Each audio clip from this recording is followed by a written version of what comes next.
So Jung didn't believe that you could be a good person until you realized your capacity for evil. I don't mean acted it out in the world. But understand that it's possible. Well, not only understand it, but then to bring it under your control. You see, because there's a big difference between someone who's naive and is a good person. They're naive, they're a good person because they can't not be. They're like a domesticated house cat. There's nothing, they don't even have the capacity to be bad. So there's no morality in that. The morality comes when you're a monster and you can control it. And that's the Jungian encounter with the shadow. So Jung said, for example, that the roots of the shadow go all the way down to hell.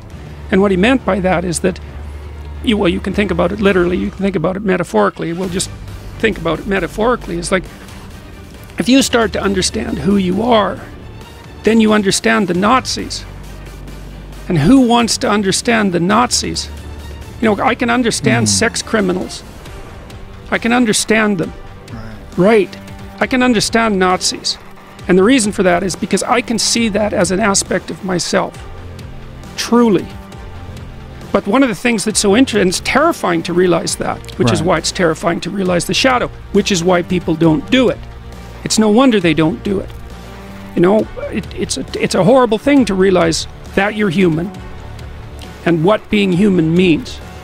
Like angel, like Christ to Satan, that's the human being. And you might say, well, those aren't real. It's like, okay, well, they're figments of the imagination that the human race constructed to describe themselves. Fine. Does that make it less frightening? I don't think so.